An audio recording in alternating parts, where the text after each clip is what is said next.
Bom dia, bom dia, bom dia.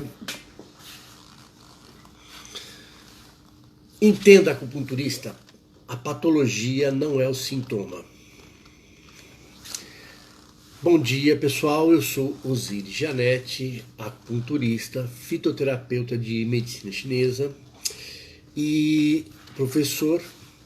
Nós vamos discutir aqui coisas importantes para você identificar a raiz do problema do seu paciente em até 10 minutos, já numa primeira consulta, para encher a sua agenda de pacientes. Lembrando que hoje nós vamos discutir então que a patologia não é o sintoma, mas que no final da live, toda live, eu proponho um treino de agulhamento. Eu falo da importância da gente praticar a acupuntura, a gente praticar a inserção e eu, para incentivar isso, no final eu faço uma aplicação. Vocês não precisam escolher o mesmo ponto que eu, tá? Eu tenho que fazer um ponto que é acessível para vocês verem aqui na tela, né? Diante da câmera.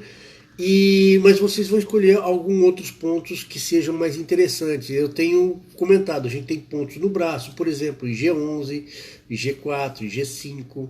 A gente tem o próprio IG9, IG8, 9 e 10 ajudam você a fazer essa inserção. Pontos do abdômen. A gente pode usar também a coxa, aí você não se preocupa com pontos, porque o objetivo é você treinar a entrada da agulha, porque eu tento demonstrar aqui para vocês que a agulha, primeiro, ela não pode doer quando ela penetra no corpo, e ela também não pode ferir, quando você tira ela não deve sangrar. O sangramento na acupuntura é algo buscado, ou então a pessoa está com problema. Mas esse ou então, você depende desse treino que eu estou fazendo, porque é um treino que desenvolve a sua habilidade, e aí sim, quando isso acontece na sua mão, você identifica. Lembrando que a retirada da agulha muito rapidamente, muito apressadamente, costuma também causar sangramento. Ou então agulhas de um aço muito áspero, que não são muito polidas. Isso já aconteceu durante live aqui, tá? Eu cheguei a mostrar isso para vocês. Quer dizer, o objetivo não era esse, mas ao retirar, houve o sangramento. Então, esse dia a dia da acupuntura, esses detalhezinhos. Tinha um amigo que falava que essa coisa de papo de cozinha, corta assim a cebola, não corta assado, é isso que o objetivo da gente treinar o agulhamento. Você vai desenvolvendo atenção e experiência com esses detalhes. Mas vamos voltar aqui ao nosso tema, que a patologia não é o sintoma, e a gente precisa entender isso. Esse raciocínio veio, quer dizer, essa ideia desse tema veio quando eu estava conversando com alguns alunos, e eu lembrei de uma frase, um ditado, que até hoje eu procuro de onde ele vem, porque eu vi um professor com formação na China, e até hoje eu busco aonde surge esse ditado, e até agora não encontrei. Que é algo mais ou menos assim: um tratamento, várias doenças.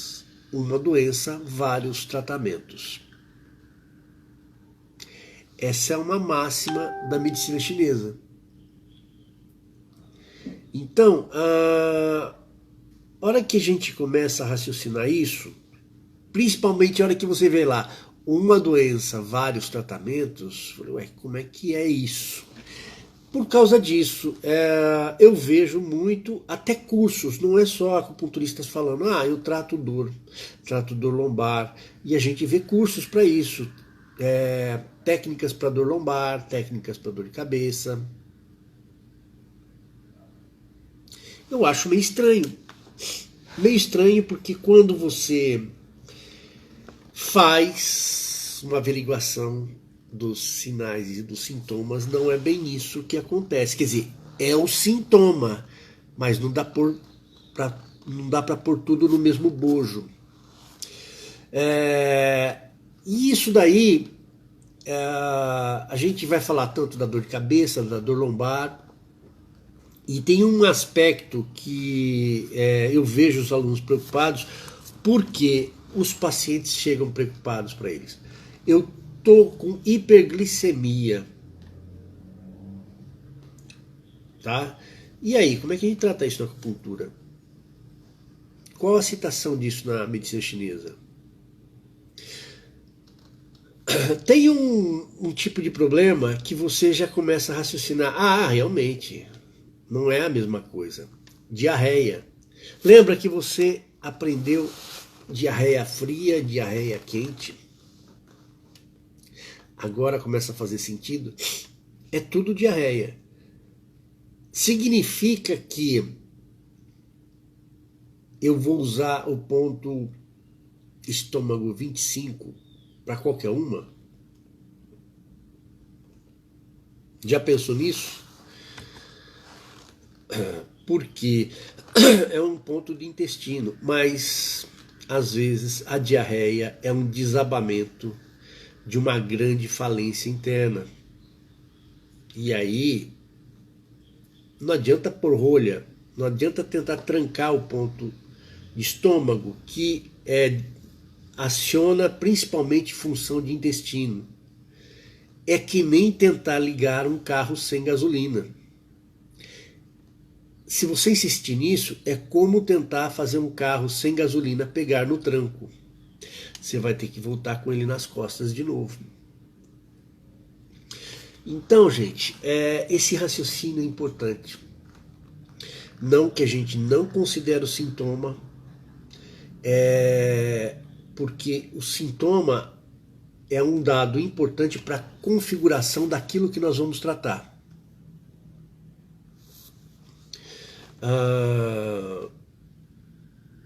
O que nos interessa, então, não é o sintoma, mas é o mecanismo por trás desse sintoma. É isso que eu tenho que buscar. E mais do que o mecanismo, tem a coisa que a gente chama na medicina chinesa de raiz, que eu tento diferenciar as pessoas da causa. Eu vou dar um exemplo aqui. Uma pessoa está com diarreia. A raiz dela é calor no intestino. Entendeu? Manifesta-se como excreção abundante. E só que quando você vai ver no histórico, de repente a pessoa comeu alguma coisa tóxica. E isso está inflamando todo o processo digestivo dela. Essa é a causa, é uma ingesta contaminada. Por que é importante eu fazer essa separação? Porque ao tratar a raiz, significa que eu vou ter que limpar o calor dos intestinos. Aí o IG11 é legal, a própria estômago 25 ajuda, mas significa também que eu tenho que estar atento se aquela causa, aquela ingestão de coisas tóxicas continua acontecendo. Recentemente uma paciente me reclamou: olha, eu tô com o intestino muito solto. Só que é uma questão que nós enfrentamos por anos. E nós conseguimos resolver isso. Pô, por que você enfrentou por ano? Se você soubesse o tamanho da encrenca, volta e meia eu cito esse caso aqui. E vários detalhes. Eu aprendi muito com esse caso. Mas é o seguinte, é um problema que não tinha mais acontecido. E uma característica, foi de uma hora para outra. Não, domingo eu comecei a passar mal. Falei, poxa, e o que aconteceu? Não, nada. Falei, pô, mas o que você comeu? Nada, tal, comi isso. Ah, eu comi um mamão, mas ele estava aberto já fazia uma semana. Será que é isso?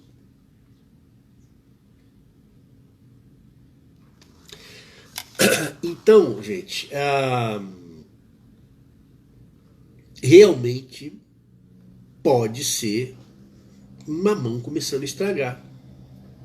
Vocês já viram que mamão às vezes desenvolve fungos. E necessariamente aquilo não é bom. Alguns fungos a gente até usa, a penicilina é baseada nisso. O shiitake, o shimeji são fungos, acho que é isso, né? Se tiver algum biólogo aqui para me corrigir. Mas, bom, como fala, o que a gente faz, a coalhada, né? O coalho. Mas acontece que é o seguinte, a pessoa comeu aquilo e desandou.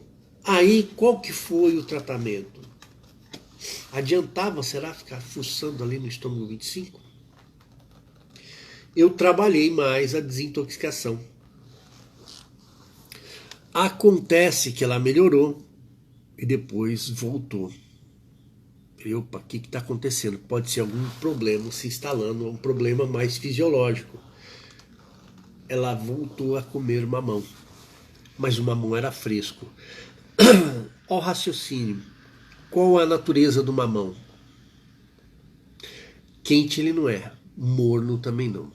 Isso para quem domina a dietoterapia chinesa, tá? Então é um alimento de natureza fresca.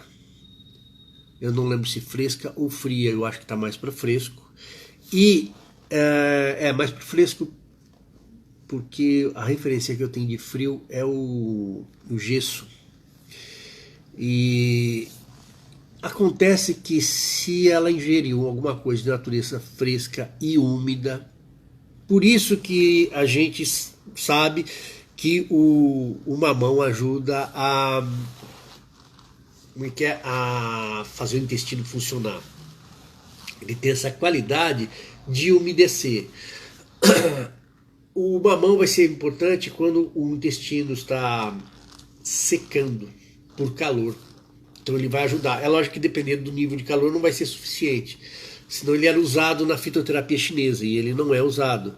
Mas na dieta ele pode ser usado como apoio. Então aquelas constipações menos graves, né? Então ele tem essa qualidade. E acontece que isso significa também que ele vai atrapalhar o aquecimento do GEAL médio. Lembrando que o baço precisa de calor. Uma coisa fresca. Então, o que pode ter acontecido? Ela está apresentando também uma certa deficiência de baço, que um simples mamãozinho já desequilibra o funcionamento de tudo. Veja que isso já influencia o meu tratamento. Eu falei, então aí eu não vou usar IG11? Sim. Talvez eu não precise do E25? Sim. Mas o canal de baço é importante. Do lado do estômago 25 nós temos um ponto de baço.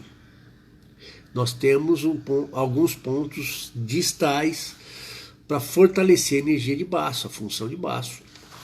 Então, pessoal, veja só que tudo isso mudou porque eu parei de considerar que a patologia é o sintoma. Certo? Eu queria chamar a atenção também para uma outra questão que esse raciocínio nos leva a cometer de errado. Deixa eu ver aqui. Por exemplo,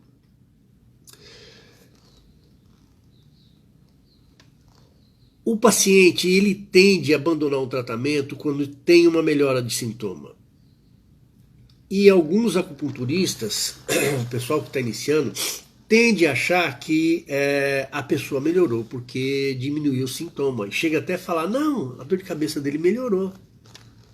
O problema é que volta. O problema é que você não lidou com a raiz. Sabe o que se gera? Gera aquela ideia de que a acupuntura é boa, mas ela só cuida do sintoma.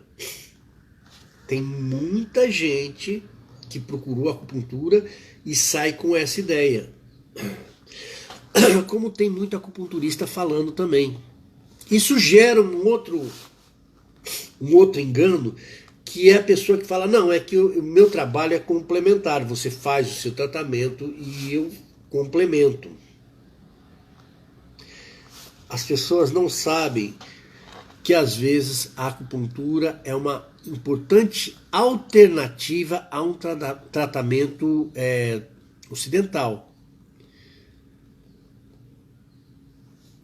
Eu prefiro ver que algumas patologias é importante a pessoa passar por um tratamento ocidental ou como eu falo, trabalhar mais complementando, porque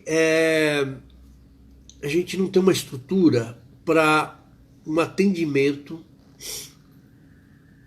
na medicina chinesa, a gente não tem uma estrutura para um atendimento igual tem a medicina ocidental no Brasil. Você tem a internação, você tem as UTIs, tratamento intensivo. Isso é impossível no Brasil. A acupuntura está dentro dos hospitais, mas ela é igual se oferece um cabeleireiro, uma manicure, uma fisioterapia. É um serviço que inclusive é cobrado à parte, né?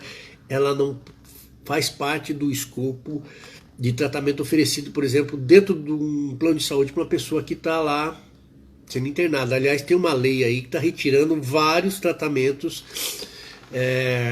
que são previstos pelo plano de saúde, porque era previsto por, como fala, a título de exemplo. Então, problemas parecidos com aqueles seriam tratados. Agora vai ser, não sei se já passou, mas é o seguinte, só aquilo que é textual, só se trata doença textual. Então depende do diagnóstico médico para saber se o plano vai cobrir ou não. Quer dizer, essa é uma discussão que está acontecendo na medicina ocidental, no atendimento ocidental. Mas nós acupunturistas estamos longe disso ainda. Talvez com a regulamentação da acupuntura isso venha a mudar. Por isso que eu abraço essa causa e estimulo as pessoas, participem, se filiem a conselhos, a sindicatos, que estão lá brigando pela gente, brigando pelo entendimento. Mas eles vão brigar em vão se a sua visão de acupuntura é essa. Tá? Eu harmonizo as energias. Eu não harmonizo energia. Eu vou lá e tento lidar com o problema. Ah, mas você está esquecendo o lado... Gente, água benta também é bom e acalma. Eu não estou me colocando ao lado da água benta.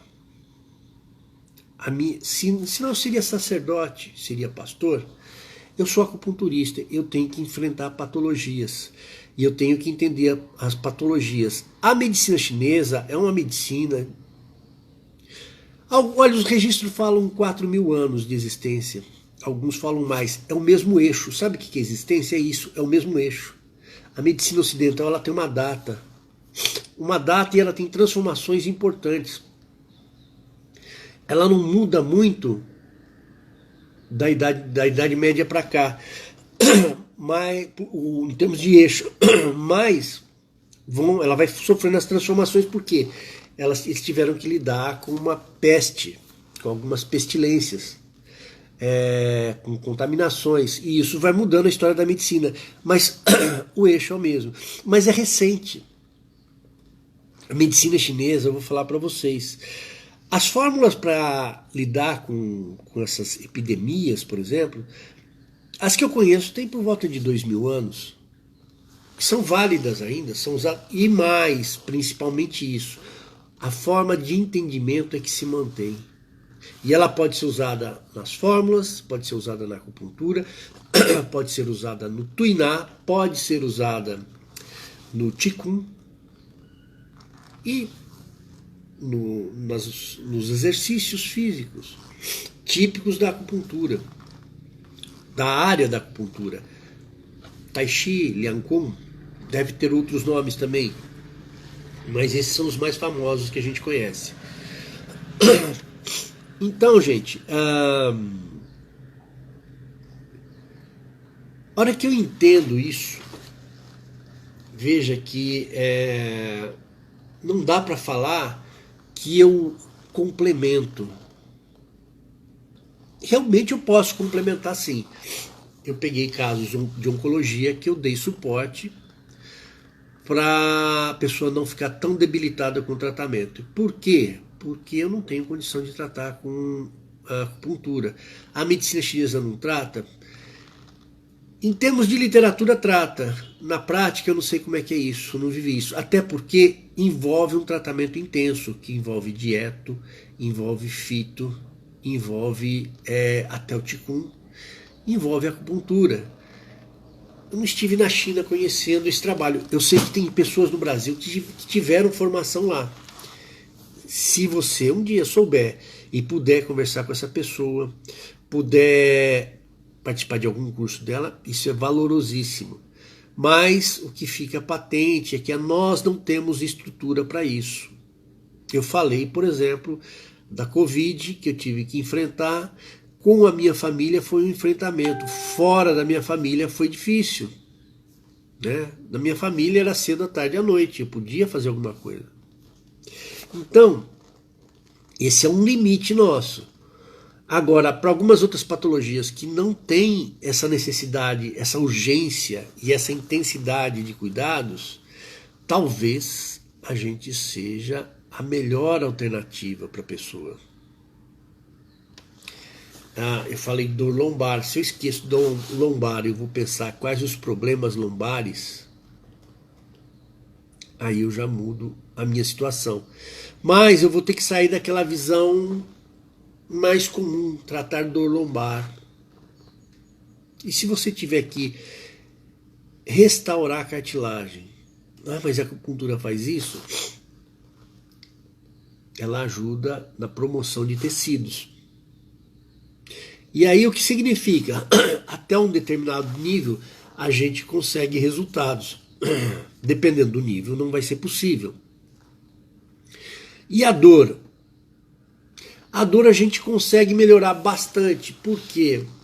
Porque aí isso é motivo até para um curso, tá? Uma coisa é o desgaste, a outra coisa é a dor.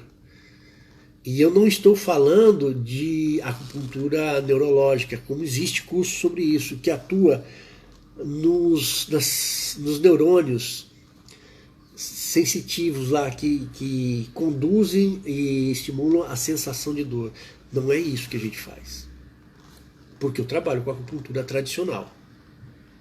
Aliás, esse é um tema que eu quero discutir, a modernidade versus o tradicional, né?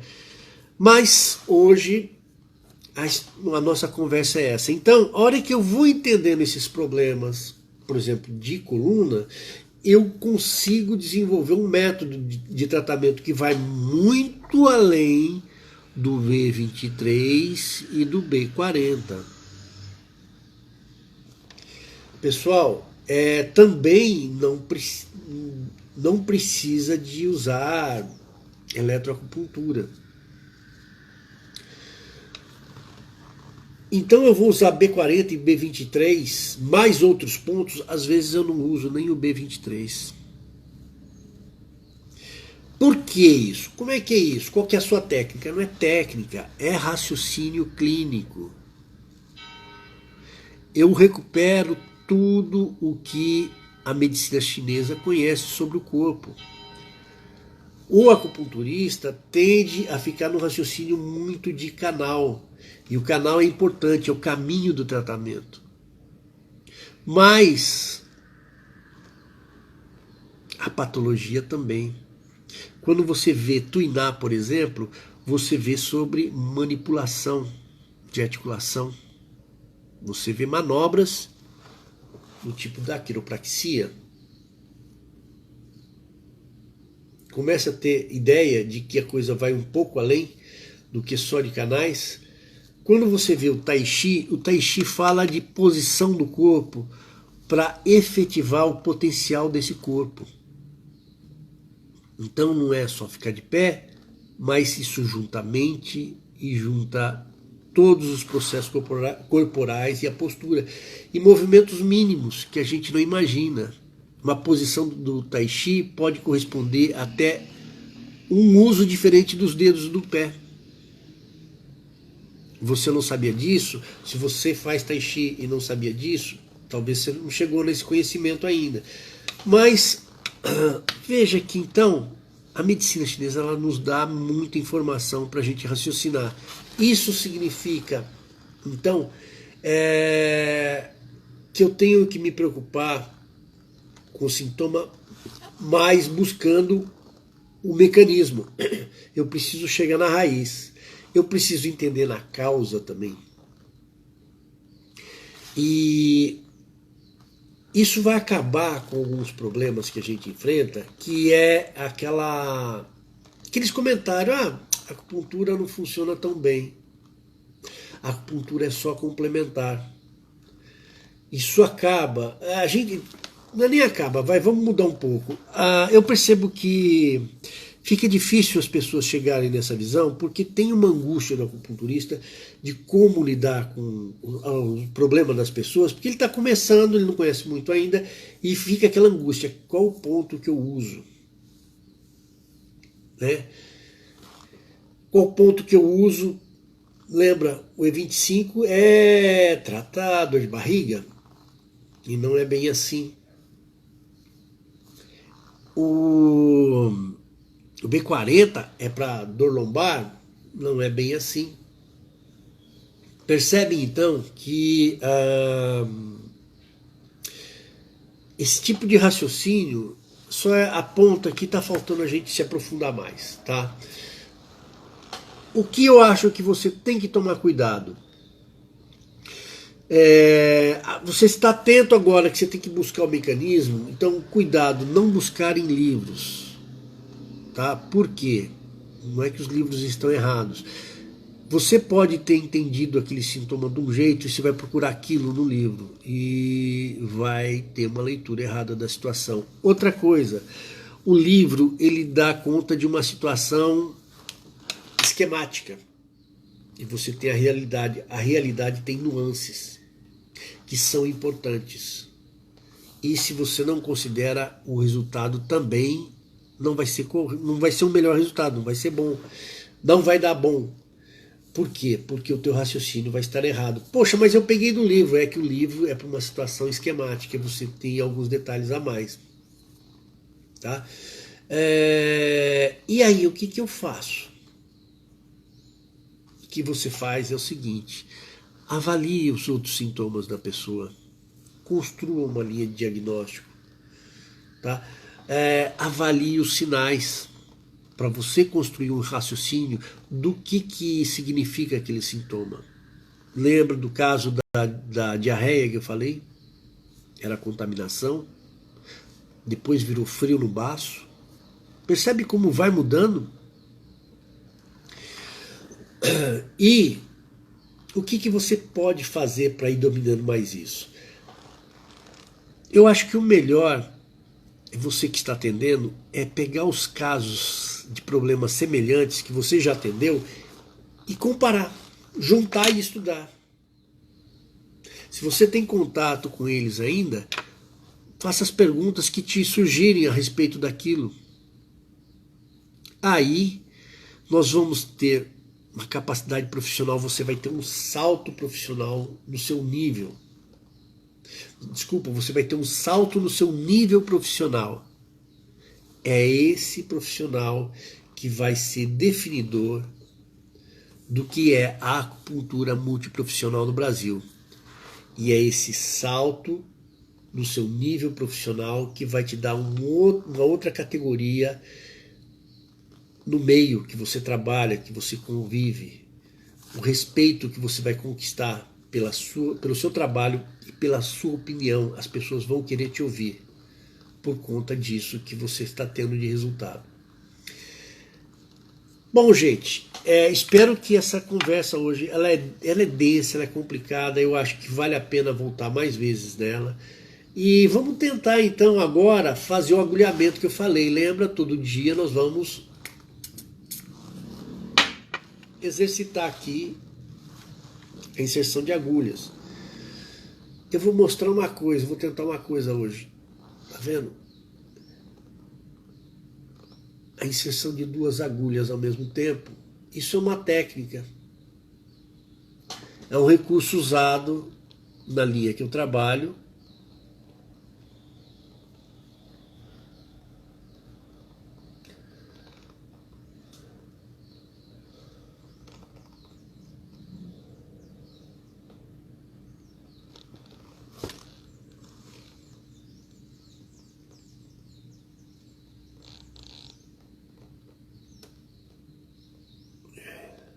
Eu mostro sempre para vocês a importância de achar o caminho do ponto, tá? Eu tenho a localização do ponto, mas lá dentro ele tem um caminho a seguir.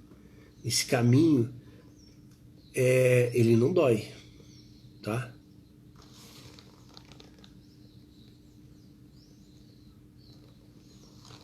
E aí, ó. Também não sangra.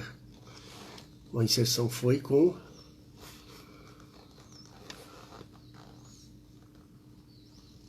duas agulhas. Tá legal? Continue praticando. Boa semana, bom início de semana e até amanhã.